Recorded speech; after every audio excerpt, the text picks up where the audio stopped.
The worn oak tables of the Rusty Flagon groaned under the weight of tankards and weary adventurers, the scent of stale ale and wood smoke clinging to the air.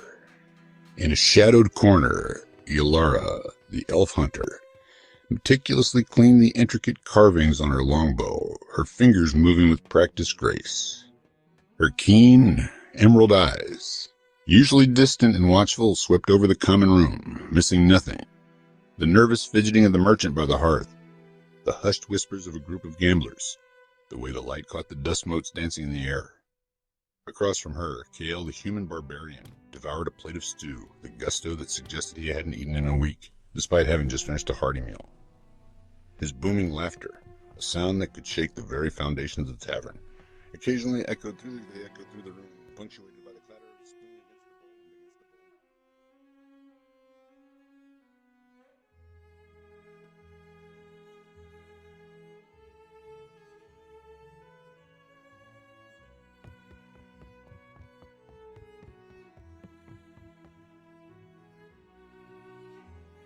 Next to him against the bowl.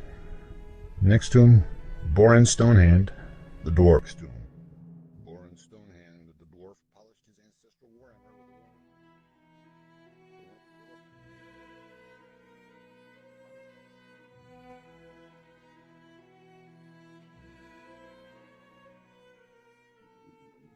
with a Next to Elara said stood Borin. The dwarf didn't relent it into its head.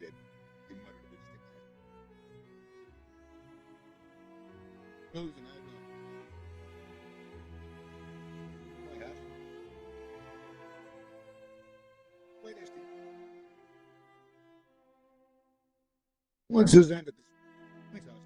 Can it all be over?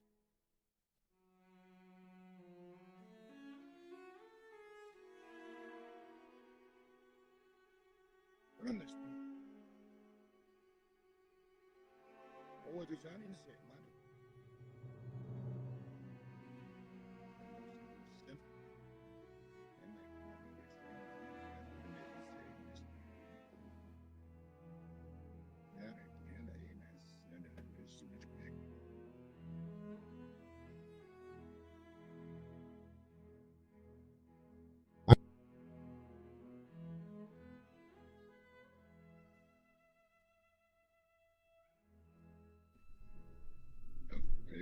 Fenders in they did a while and they get keys on the it's always from the way and it's on stay and they grants open up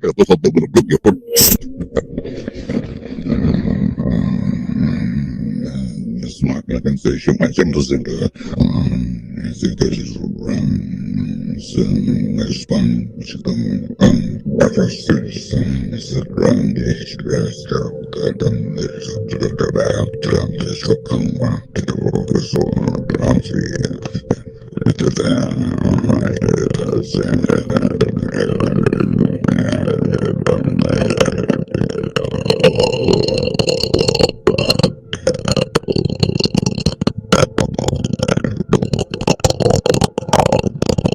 Help! Please, someone help me! It was Old Man Tiber, the tavern keeper, his usually rosy face now ashen and streaked with tears and grime. He stumbled towards their table, his hands trembling so violently he nearly knocked over a stack of clean tankards. His voice, usually hearty and welcoming, was a broken whisper. My Elara, my daughter, she's been taken. Bandits they were from the Blackwood, demanding coin I don't have. They took her from her bed, right from under my nose. His plea hung in the air, thick with despair. Kael's laughter died abruptly, replaced by a low, guttural growl that resonated deep in his chest. His hand instinctively went to the hilt of his great axe. Bandits? They'll regret that.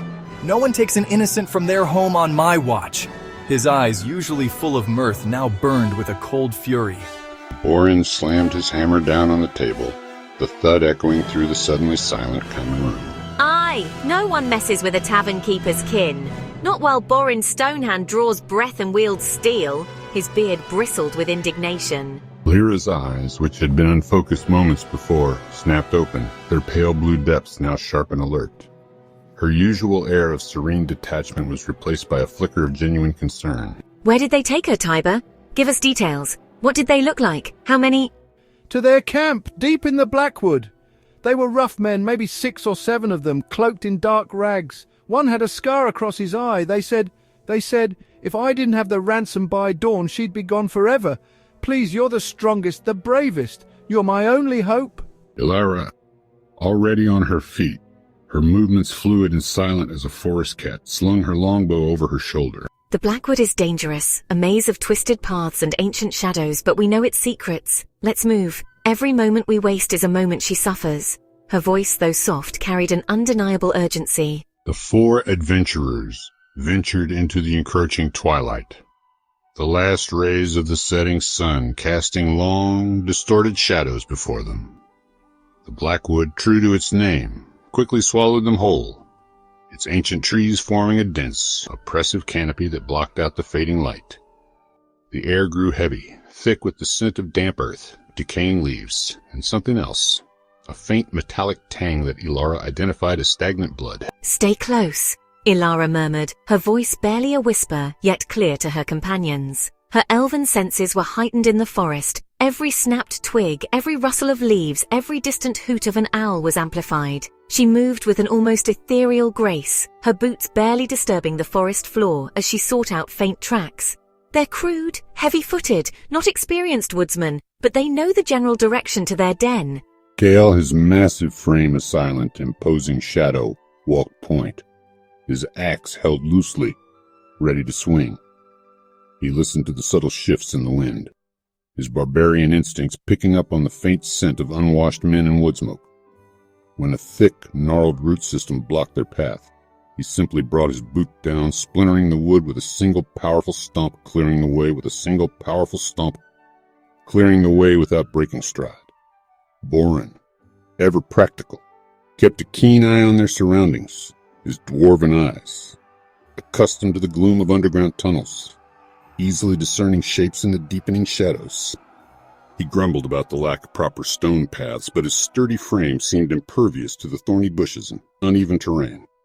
He occasionally paused, pressing his ear to the ground, listening for vibrations that might indicate hidden traps or approaching patrols. Hear that?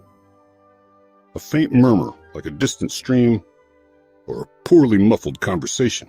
Lyra, her face a mask of concentration, whispered incantations, her hands weaving intricate patterns in the air. A soft, pulsating orb of light, no brighter than a firefly, appeared above her palm, illuminating just enough of their immediate path to prevent stumbles, yet too dim to draw unwanted attention. Her spells also warded off the forest's smaller, more curious creatures. The gnats and biting insects that usually plague travelers in the Blackwood seemed to give them a wide berth. The air tastes of fear and greed. She mused, her voice a low hum. We are close. As they delved deeper, the forest seemed to press in on them, the trees growing thicker, their branches intertwining like skeletal fingers. A sudden, sharp crack echoed from their left. Elara froze, knocking an arrow in one fluid motion. Hold, she commanded, her voice taut. A moment later, a crude, half-eaten rabbit carcass, caught in a rusty snare, swung gently in the breeze. Bandit trap, poorly set, but effective enough for an unwary traveler. Kael easily dismantled it, his powerful hands bending the metal as if it were clay. Finally, after what felt like an eternity of silent trekking, Elara held up a hand. Through a thin veil of mist that clung to the forest floor, a faint, flickering orange glow became visible. The scent of acrid wood smoke grew stronger, mingled with the unmistakable stench of unwashed bodies and cheap spirits. They had found the bandit camp. It was nestled in a hidden clearing, a crude collection of mismatched tents huddled around a dying bonfire.